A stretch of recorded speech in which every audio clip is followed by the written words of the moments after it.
Desert Immigrants by Mario T. Garcia, Chapter 8, Border Politics. Living adjacent to their homeland and segregated as unskilled labor, Mexican immigrants had no political or economic interest in becoming American citizens and in participating in American politics. Still, in El Paso, their large numbers influenced local politics nonetheless, because Mexicans comprised more than half of the city's population throughout the period. American politicians recognized that control of the Mexican vote ensured political dominance. As a result, a political relationship developed where by American politicians representing El Paso's business and professional class, supported through public jobs and patronage, certain Mexican American politicos in return for their ability to organize and deliver Mexican voters. As part of the reciprocal relationship, American politicians provided a certain degree of ethnic protection for Mexicans in order to maintain their loyalty.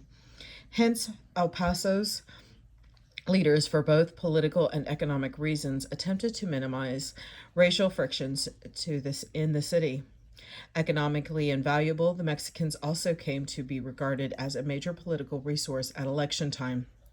The political importance of the Mexican population manifested itself quite early in the period after the Mexican War, especially in the valley communities southeast of El Paso. Unlike El Paso, which remained relatively small until 1880, these agricultural settlements contained a larger number of people and were more prosperous. San Elizario and Isleta, for example, had combined population of close to 2,400 following the American conquest. One early American resident, W. W. Mills, recalled in his autobiography that owing to the preponderance of Mexicans, one early American resident, W. W. Mills, recalled in his autobiography that owing to the preponderance of Mexicans in both these towns, court proceedings had to be conducted in Spanish. In addition, because Mexicans constituted the majority of residents in the El Paso area, and had been bestowed citizenship after the Yankee conquest, American politicians courted their votes. According to Mills, almost 900 Mexicans in the county voted in 1861. On the question of whether Texas would secede from the Union, influenced by a large number of Southern Democrats, a majority of Mexicans sided with the Confederacy. Rebel rule in the El Paso area lasted only a brief period as Union soldiers from California occupied the border settlements by 1862. The departure of the Confederates also allowed the organization of the first political machine based on the Mexican vote. In his capacity as U.S. Collector of Customs at El Paso, Mills brought together a coalition composed of a small number of Republicans. The Mexicans, led by Luis Cardis, an Italian stagecoach manager who had gained the respect and support of many Mexicans, and Father Antonio Borjaro, the Catholic priest in the valley who commanded the Mexicans' loyalty. With the Mexican vote, the Mills-Cardis Borjaro machine easily won the first post-war elections in 1866. Mexicans elected in this Republican victory included J.M. Lujan, County Clerk, Maximo Aranda, District Clerk, and County Commissioners Jose Maria Gonzalez, Julian Arias, and Gregorio North in Garcia. Not North. Other Mexicans served in both county and municipal offices. Following the Civil War, although their ties with the American politicians underwent various changes, in 1869, Cardis and Burrow broke with Mills after he attempted to deprive Mexicans of their traditional salt beds, 110 miles east of El Paso, which the native population tapped not only for their domestic needs, but for exports to the Chihuahua as well. Instead, the two politicos joined with radical Republicans and ousted Mills through the election of A.J. Fountain to the state Senate.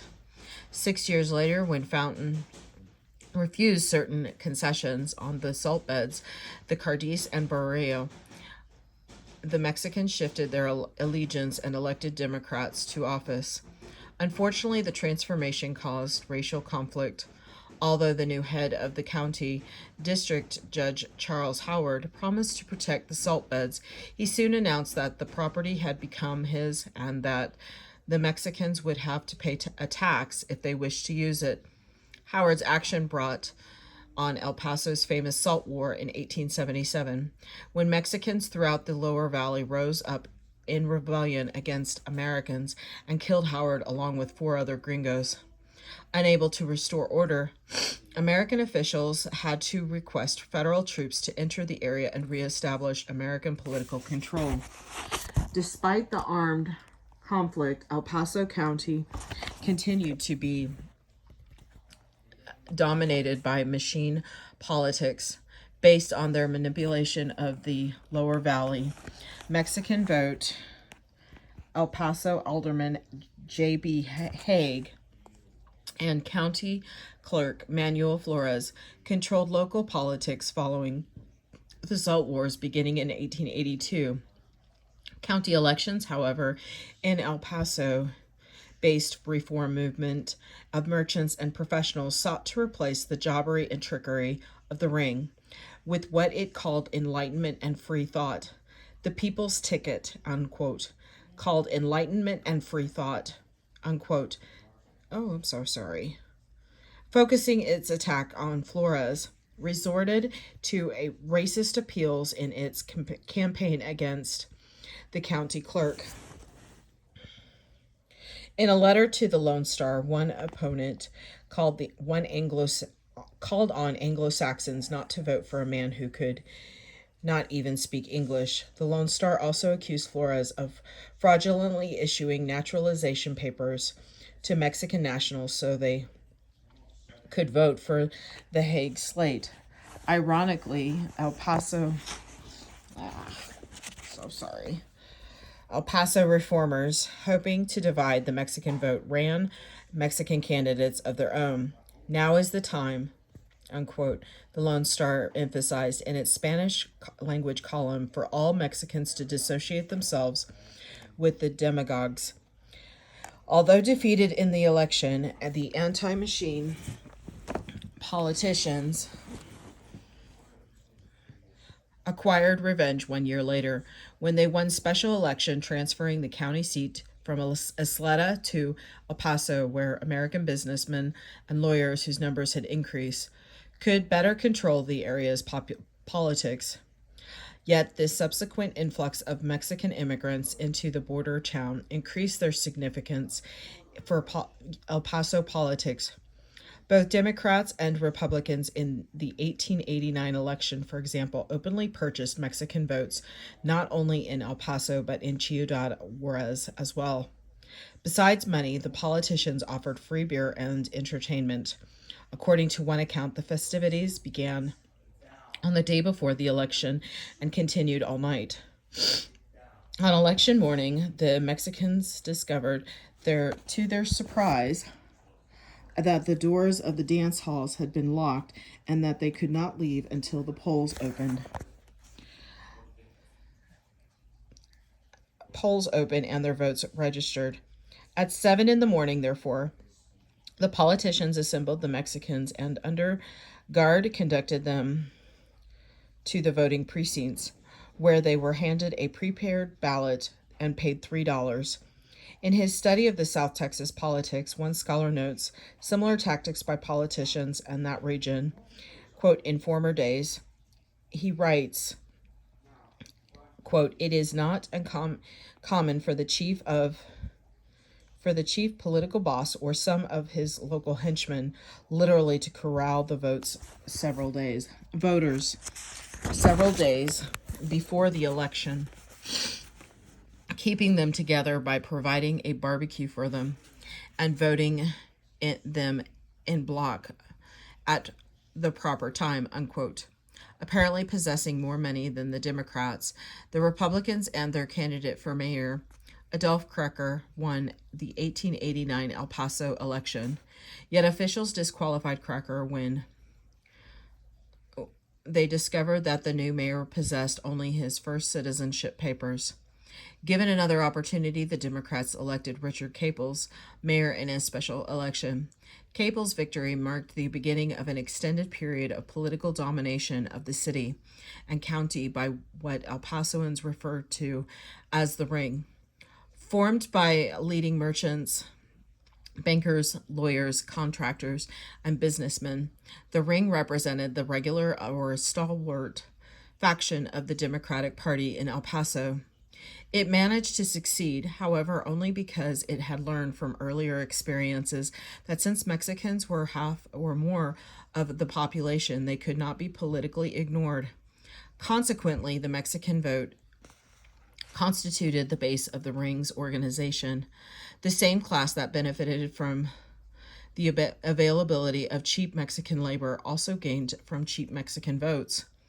In regard to similar political organizations, in the United States, one historian stresses that had it not been for the immigrant, the city boss and his machine would not have become what they were.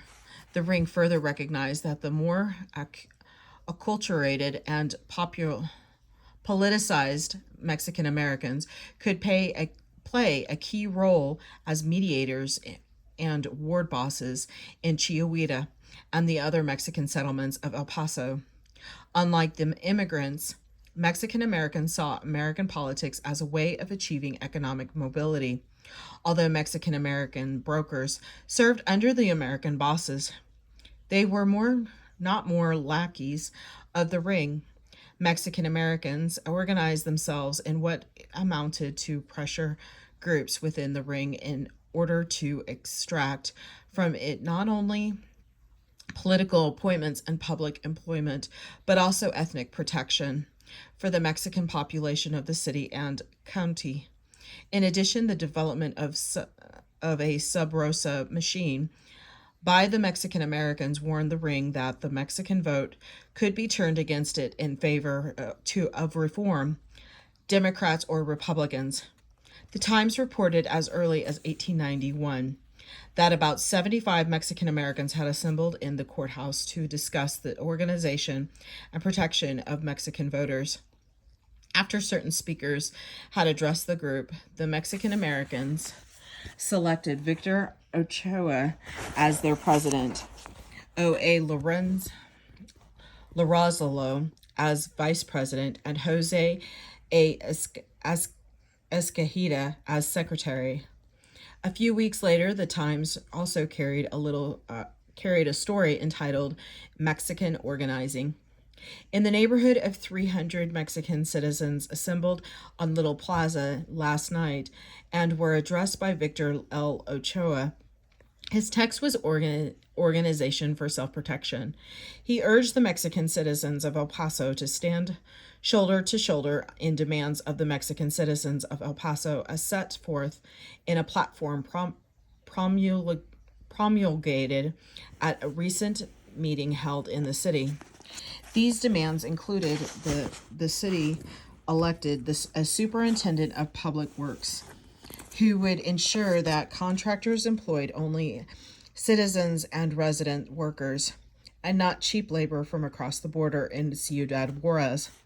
The second demand called for a fixed wage scale for construction workers to be set by the city, and finally the stipulation that Mexican policemen and other Mexican municipal employees be paid the same wages as Americans do similar work.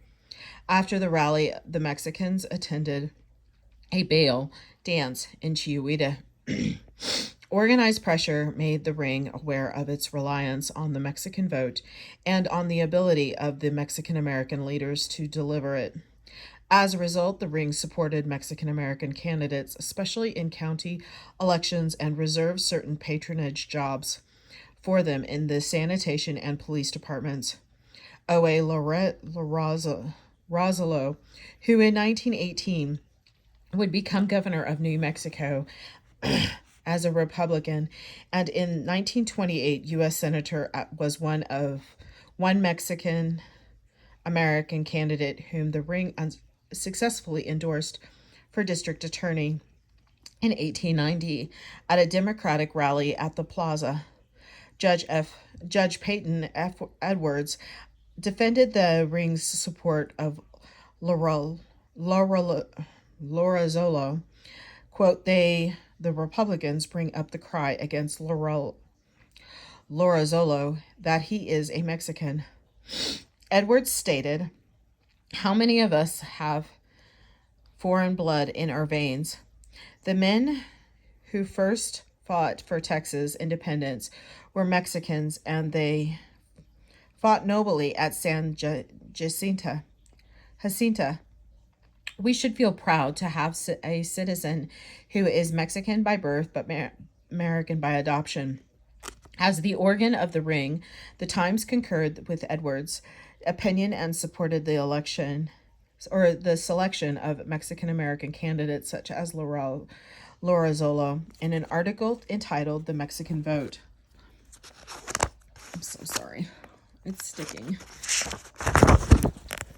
The newspaper emphasized the political importance the ring attached to Mexicans, as well as the machine strategy to attain their votes. Regularly, every time a Democratic ticket is nominated for county officers, there comes a cry for some source in the party against the nomination of Spanish-speaking citizens on the ticket. The Mexican Democratic vote in this county is fully half the total of Democratic vote. Why then is it asking too much to place one of their men on the ticket? The Democratic Party has acted wisely in conciliating the Mexican voters and granting them all they asked on the county ticket, where all other qualifications for office are equal to the question of race should not enter. As long as the Democratic Party gives to its Spanish-speaking members every recognition they deserve, it need not fear defeat in this county. Watch how the Democratic votes will accumulate in the lower county next November. The ring supported numerous Mexican American office holders besides Lorazolo. The majority of them, however, served in minor county positions.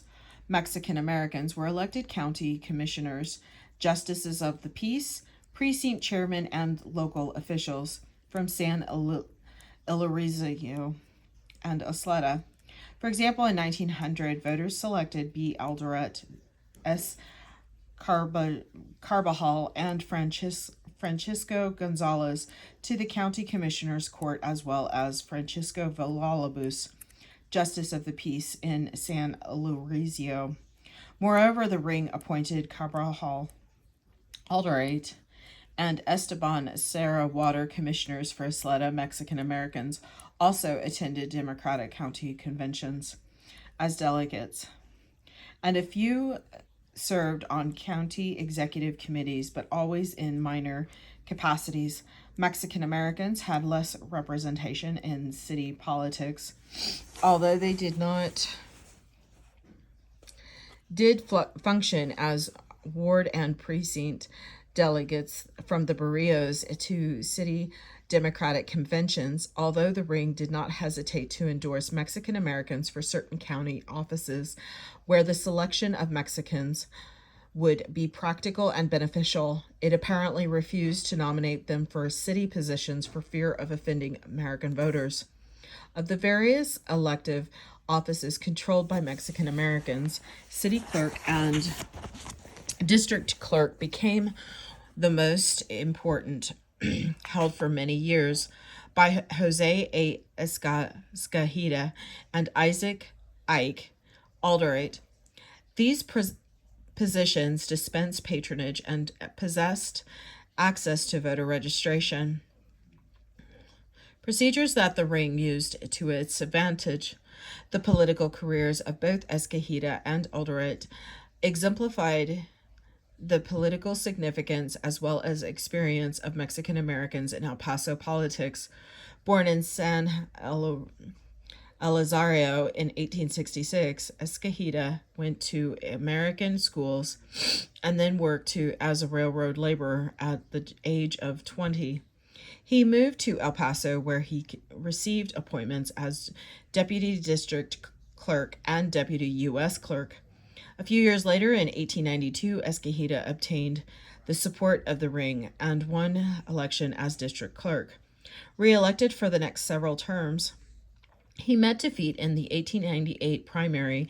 After a short business career, he returned to politics in 1901, when the ring nominated him for the city clerk. Escajita remained in the office until 1912, when he replaced Alderate as district clerk, and in this capacity served until 1916. Like Escajita and other Mexican American politicos, Ike Alderate also grew up in the older Mexican settlements of the lower valley. His father, Benigno Alderate, had immigrated from the interior of Mexico and had supported the Texas Revolution after he had settled in Isleta. Alderate's father served as mayor as well as in other political offices. Ike attended public school in the area, and later his parents sent him to a Jesuit college in Las Vegas, New Mexico. Upon his graduation, he returned to the border but settled in El Paso, where he found employment with the Campbell Real Estate Company as an agent. Alderate gained not only many business contacts but political ties with ringleaders. Apparently more impressed with the younger Alderate, the machine supported Ike for district clerk in 1898 against Escajita. Mr. Alderate, the Times commented on his candidacy, who offers the district clerkship, is one of El Paso's most worthy and popular young men. Alderate won both the primary and general elections, and voters re-elected him for until 1912, when he joined the dissident Democrats in an unsuccessful attempt to upset the ring. Perhaps the most charismatic of Mexican American politicians, Ike Alderate represented one of the major factors to the ring's ability to win heavily in the Mexican precincts. To obtain political influence within the ring, Mexican American politicians like Escajita and Alderate employed several tactics. The principal one was organization. Mexican Americans formed political clubs, not only applied pressure on the Democratic Party, but also helped deliver the Mexican vote. The Times reported in 1910 that 75 members of the Club Ortiz Politico Social met in a rousing meeting, unquote, in Chihuahua to plan the mobilization of Mexican voters for the Democratic candidates in the fall. Club membership had enthusiastically increased, the newspaper noted, and promised to be a major factor in the next county election. In addition to men, Mexican women joined the Democratic Party. Several of them began the Young Women's Democratic Club in 1912 to support the ring ticket in the county election. At a dance sponsored by the Mujeres and held at the Mutualista Club on the south side, the women heard speeches from some of the ring candidates as well as from club officers. Miss Juliet Salcido and Miss Alpalunia Montañez. One candidate told the audience that he was honored to be the first state candidate to address a women's political club. Other political groups organized by Mexican Americans were the Mexican branch of the Young Men's Democratic Club and the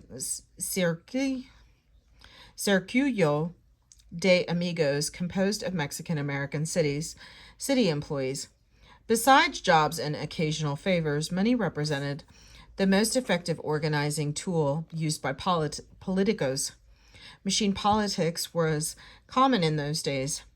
Ex-El Paso journalist Chester Chope recalls it was generally conceded that buying votes was common practice because most Mexican workers received small wages.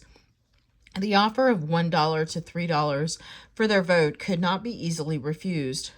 Not restricted to El Paso, Arizona politicians paid Mexicans as much as $5 to vote.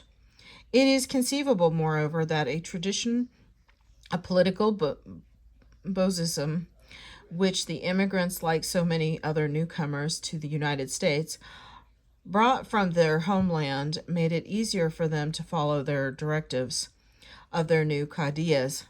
The Mexican-American politicians, the Times observed, that after being paid to vote in a 1902 election, the peons proceeded to make a night of it.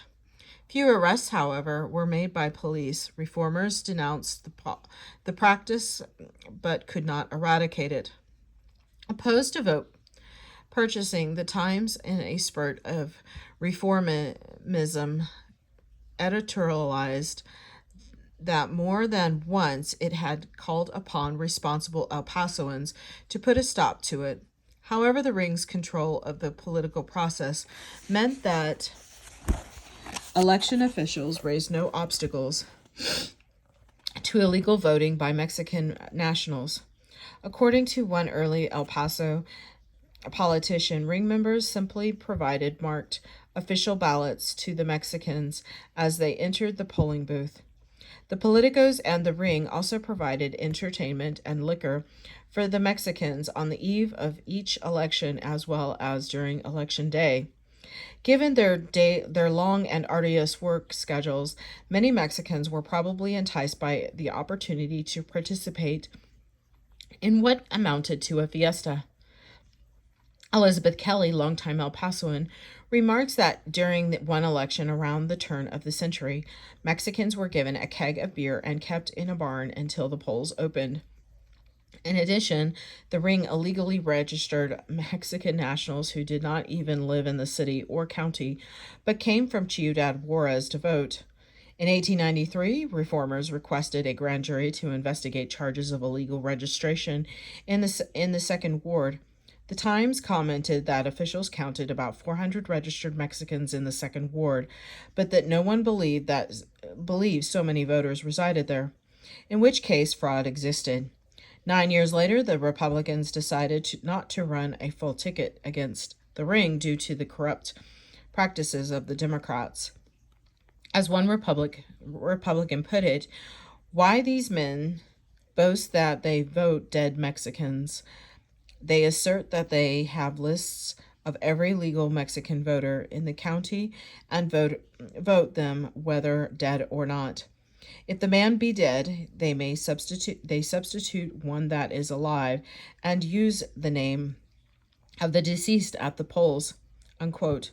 Besides having organization and money, the ring fraudulently paid polls taxes for the Mexican supporters after the state approved a poll tax amendment in 1902. 2 years later, Republicans accused the Democrats of having obtained 2,000 illegal poll tax receipts and applied for an injunction to put a stop to the practice, which included paying $1 to every Mexican who held a receipt. Included by Republicans as defendants in this charge were Ike Alderett and his brother Frank. According to a civil service employee, J.M. Garcia, who secretly wrote the chairman of the Republican Party, in El Paso, the Republican committee in Isleta, J.G. Gall had betrayed his party and illegally purchased poll taxes for close to 200 people, apparently Mexicans, from money that Garcia suspected had come from Ike Alderett and the Democratic ring. It is a shame, stressed Garcia, for the Republican organization to keep a man at the head of the Republican Party in this precinct, as Mr. Gall, a local court, however, ruled that no evidence could be found that the ring had illegally acquired illegal receipts, and it refused an injunction. Consequently, the ring continued to purchase a large number of poll taxes, which it distributed prior to elections. Similar corruption continued, and 12 years later, a U.S. Department of Justice investigation reported that at least 500 poll taxes had been illegally purchased in El Paso that year. Although no convictions resulted, the investigation revealed that in many cases, Mexicans acquired these illegal receipts with the understanding they could be used to secure employment with the city or county governments. Such tactics by the ring and their Mexican ward heelers resulted in decisive Democratic victories at election time. The machine's control of the second ward, known as the Bloody Second, unquote, because of many political brawls that occurred there, constituted the most important factor in its electoral strategy. The second ward not only contained the city's largest number of voters, but it constantly provided ring candidates with substantial margins over their opponents. In the 1893 city election, W.H. Austin swept to victory as the ring's nominee for mayor. Austin received 1,073 votes, 435, or 40%, coming from the second ward. 3 years later, in the county election won by the ring, machine candidates also gained large majorities in the Mexican ward. In his re-election as district clerk, Escogido obtained 1,901 votes, 586, or 31% from El Segundo Barrio. In addition, he received 224 votes from Isleta and 153 from San Elizario, which together were another 20% of Escogido's total vote. His success in these three Mexican areas assured the district clerk a victory. The ring did not, however, constitute the only political vote. Both Republicans and anti-ring Democrats attempted to break the machine's ascendancy in the Mexican districts. The Times observed in 1892 that despite the Republicans' open antagonism toward Mexican voters, this party coveted their support. It is well known, unquote. It commented that while publicly preaching through the Republican paper of the inequity of the Mexican vote, the leaders of the party have quietly worked unceasingly to secure control of the same vote, unquote. The Republicans had interpreted a recent incident where a Democrat had protested the right of Mexicans to vote as proof that the ring had turned against their Mexican followers. Consequently, the Republicans moved to take advantage of the situation, and at their next convention adopted the following resolution. Whereas there is in our midst, as evidence at one of the Democratic primaries in the city of El Paso, a feeling to disenfranchise on account of race our Mexican population from a part in electing delegates to their conventions. Therefore be it resolved that the attention of the Mexican people is called to the Republican national platform, wherein it demands that every citizen of the United States shall be allowed to cast one free and unrestricted ballot, etc. Therefore, the Republicans of El Paso County in convention assembled declared that this principle should extend to all primaries as well as to public elections. This opportunistic campaign by the Republicans, the Times argue, would fail. Evidently, the paper stated the Republicans believed that the Mexican vote was a brainless vote, or else they would not attempt to such palpable fraud. Unquote. Lacking political power and patronage, the Republicans found it difficult to sway most Mexicans away from the ring. Nevertheless, on certain occasions, Republicans tried very hard to outbid the machine for Mexican voters. In the 1896 city election, they literally picked up Mexicans on election eve, gave them liquor and entertainment, and kept them in a cellar with beer and food until the following morning when the Republicans marched, quote, their Mexicans to the polls. A Times reporter, in interviewing an intelligent Mexican gentleman about the Republicans' tactics, asked whether he believed they would work. No, he replied. The Republicans would not even receive half the Mexican votes, since their better class of Mexicans resented their actions and refused to be treated like cattle. He went on to add that while most Mexicans would support the Democrats, the Republicans would vote the Pelados, the uncouth Mexicans. Indeed, the Republicans went down to defeat despite their strenuous efforts to capture the Second Ward, which in some contests voted almost 2-1 in favor of the ring. Although unable to break the ring's domination of the Mexican vote, the Republican Party did attract some Mexican American adherents. Several attended the 1892 Republican County Convention. The Ysleta contingent had 5 Mexican Americans out of 8 delegates, while Mexican Americans comprised the entire delegation from Socorro. In addition, J. Silva was one of San Elizardo's 3 delegates. Finally, Mr. Molina served as convention interpreter.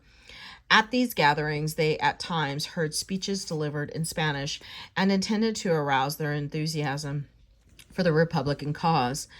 At the 1899 city convention, P.A. Dwyer attacked in Spanish the Ring administration for being unfriendly to Mexicans. He also criticized the city's indifference to smallpox in Chihuahua, and received much applause from the attending Mexican Americans when he announced that he had resigned from the police force to protest its treatment of Mexicans.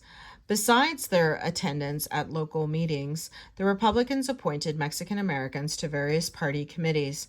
Although never in major decision-making roles, moreover,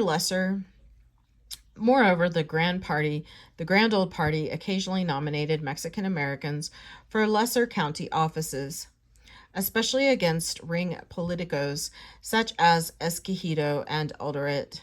But unfortunately for the Republicans, with little success, Reform Democrats, on the other hand, presented a more difficult problem for the ring.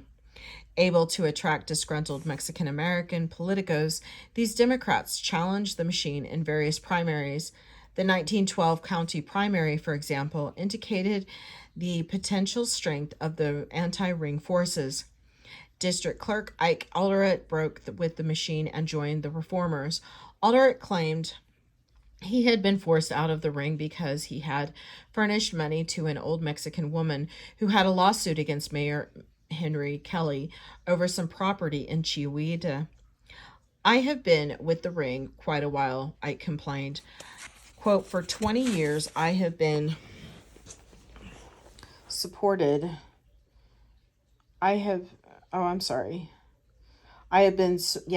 supported by it, and the ring threw me down. As a result, Alderete and his brother Frank helped organize an anti-ring ticket that combined reformers with Alderete's Mexican followers. The word has been passed down the valley, unquote, the Times observed, and in the lower part of the city, that Ike is out and messages are being sent to Ike to stand pat as help is on the way, unquote. Alderete spit out the ring's particular anxiety. The Herald supported that the ring had become so concerned that it encouraged Republicans to sponsor a ticket in the hope of taking votes away from Alderete. This was an old political trick, commented the Herald, but possibly one of desperation as the ring stood to lose its traditional balance of power. The paper further pointed out that the lower valley appeared to be a solid ticket for Alderot's ticket. The Alderots have a number of prominent Mexicans working for them, unquote. It added, and they are spending money freely. It is said in lining up the native vote, unquote. Because of Alderot's strength among the Mexicans, the campaign became one of the most heated in the city's history, as both sides organized their supporters. The Mexican American City Employees Organization, the Correo de Amigos, represented one group whose endorsement the ring and anti-ring sides fought over. Although the club had been reported to have first favored the district clerk, it voted to support the ring prior to the primary in exchange for what appears to have been Kelly's and the ring promise that all Mexicans hired for city jobs would have to be club members, and that the city would not discharge any Mexican without the consent of the Correo Circulo de Amigos. Given this assurances, the club began to criticize Alderot. One member called Ike a disgrace to the Mexican race. In addition to the Circulo, the ring also acquired the backing of Mexican Young Men's Democratic Club. Hurt by their inability to attract these Mexican Americans, political organizations, Alderot and the Reformers obtained help from organized labor. At a meeting of Local 583, the International Brotherhood of Electrical Workers, Alderot appeared and strongly attacked the ring, especially Mayor Kelly. Quote, Ike hit straight from the shoulder, reported the union, and in his talk intended, and in his talk he intimated that he could tell more about the ring than it would care to have said. That this is the reason Ike said old Kel, during the 15 years that he had been running with the ring, always compelled him to make his speeches in Spanish. Kel, he said, was afraid he might say too much, unquote. Alderot further told union members that if the ring went too far in its charges against him, he would expose various wrongdoings by ring members. One machine leader, Ike told his listeners, he had already accused him of having pictures of nude women on his office walls. I have only the pictures of my little girl on the wall, unquote, Alderot remarked, and some calendars from the business houses. I keep my office clean, regardless of what the ring said of him. He concluded, I'm a pretty good guy, unquote. The support of organized labor, however, was not enough to defeat the ring. As it turned back, the reformers' challenge as part of their strategy, the ring countered Alderot's candidacy by its selection of Escajita to run against the district clerk. With the Mexican vote sufficiently divided, the ring managed to upset Alderot by 88 votes. Nevertheless, two anti-ring candidates won important elections. Dan Jackson for the 34th District Clerk Judgeship and Tom Lee for the county chairmanship of the Democratic Executive Committee. Total victory had escaped Reform Democrats. But as the union correctly recognized, it would be only a matter of time before the ring would be ousted. Although the ring remained in power for the next 2 years, anti-ring forces organized for another confrontation in the city primary of 1915 reformers put forth a ticket headed by Tom Lee for mayor against Kelly. No Mexican American ran with Lee, but Alderot pledged his assistance. Moreover, two of the key issues raised by Lee were the ring's manipulation of the Mexican vote and its neglect of living conditions in Chihuahua. The report of the special grand jury that discovered numerous poll tax frauds in El Paso greatly helped Lee in his charges of corruption against Kelly and the Ring. Besides the disclosures, the grand jury's indictment of District Clerk Escogido on a charge of lending money with which to pay poll taxes further aided the reformers' call for more, quote, more business and less politics, unquote, supported by the Herald's proposal for the reforms in Chihuahua. Lee also emphasized the high disease rates in the Mexican neighborhoods and blamed the Ring for doing nothing to improve sanitation among the Mexicans.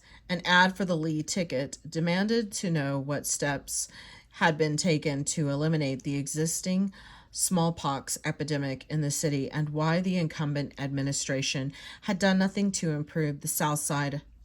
Another anti-Ring politician also questioned the Ring's inattention to the Mexicans, except at election time.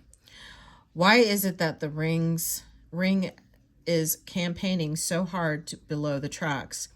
He inquired. They have never done anything for these people, yet they are now asking them to give them their wholehearted support.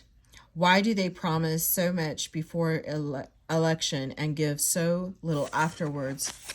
Unquote. Forced to reply to these attacks, the Ring could produce only the vague counter charges and statements of friendship for the Mexican population.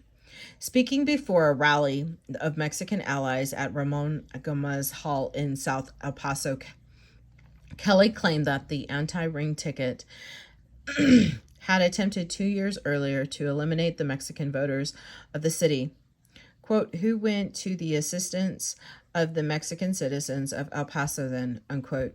Kelly asked. It was Henry Kelly, and you know it, unquote. Mexican-American speakers at the rally endorsed Kelly and objected to what they considered anti-Mexican sentiments by Lee and his supporters. Rafael Huerta attacked Lee for insulting and slandering the Mexican citizens of El Paso by charging that they could be bought and herded to the polls like sheep. Huerta called on Mexican Americans to show Lee that, quote, we are real men and true Americans by voting our sentiments on election day. Escogido then arose and defended himself against the grand jury.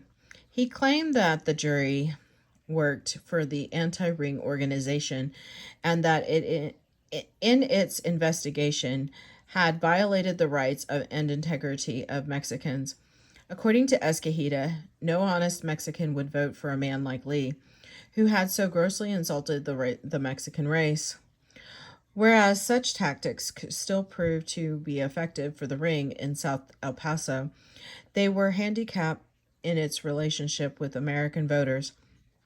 Not only had the jury report damaged the Ring and given impetus to the reform movement, but a larger increase in American voters by 1915 minimized the Ring's domination of the Mexican vote, especially if it did poorly. In the northern precincts, in addition, growing resentment toward Mexicans as a result of increased tensions between the United States and Mexico hurt the Ring as well.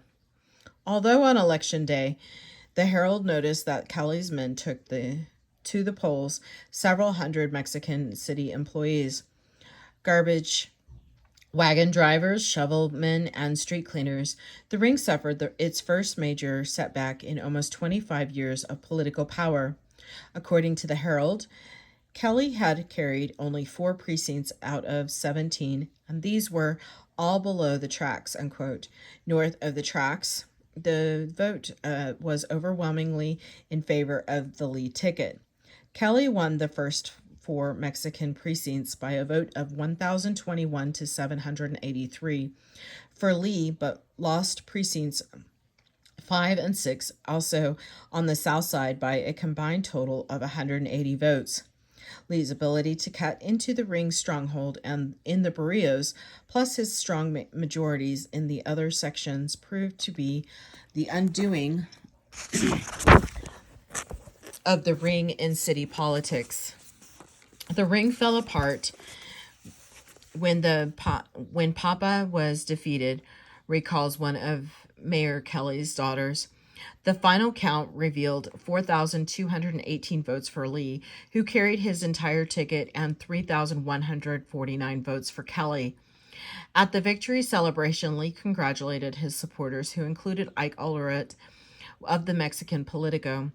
Lee said, "I want to pay tribute for the good work Ike Allred has done in his election." When they tried to bribe Allred away from me several years ago, he told them he was my friend and liked me and would stay with me. He has done so. Today he went into Mexican precincts almost alone and worked for this ticket. Allred replied, "This was the happiest moment of my life. I said I would never stop until Henry Kelly was defeated." 1 year later, however, Allred, along with other leading politicos, Kelly's attempt to reorganize the ring for the county primaries.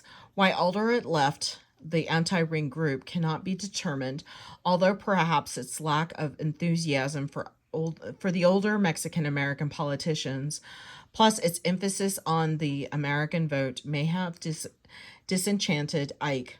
His return to the ring made the Herald comment that much of Kelly's strength would lie with the Big Four, unquote: Allred Escogido, Domingo Montoya, County Constable, and Fred Delgado, Deputy Constable.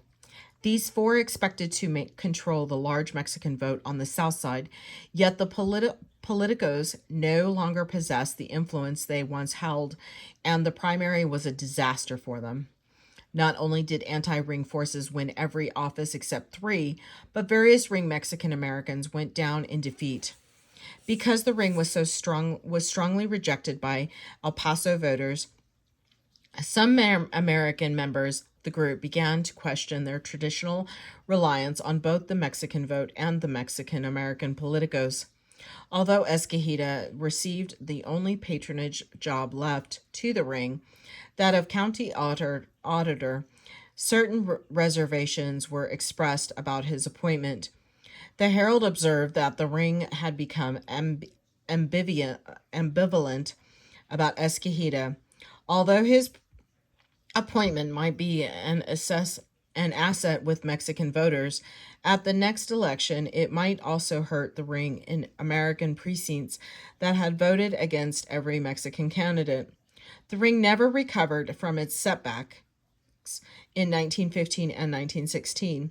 Although Escogido and other Mexican American politicos continued to participate in both reform and old ring, quote, politics, their prestige and authority had diminished.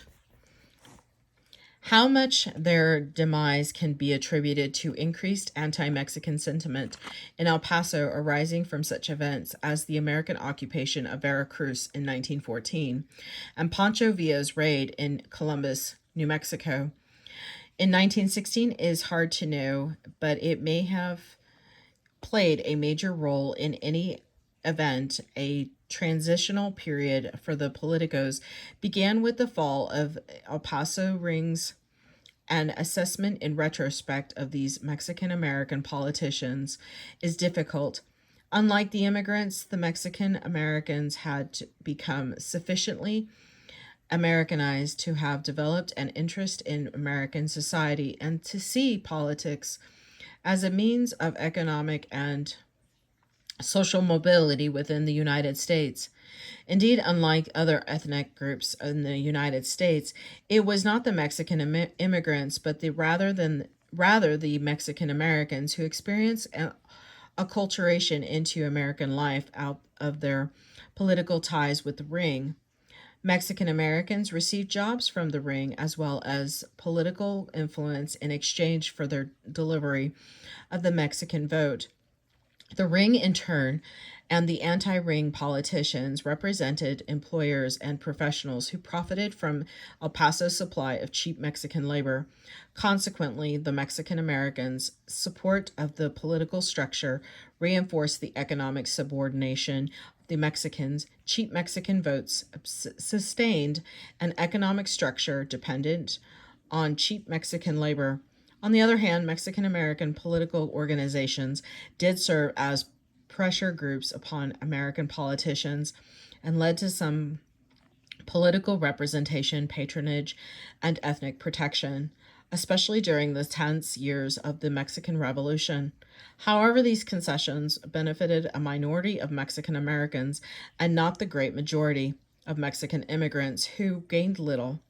The continued influx of immigrants after 1920 not only expanded roles for the Mexican Americans as mediators between the newcomers and local governments, but also reminded American politicians of the political importance of El Paso's Mexican population. Nevertheless, a pattern of political manipulation, subordination, and underrepresentation, which continues, was set in the border city and throughout much of the Southwest. This is the end of chapter 8. Thank you very much.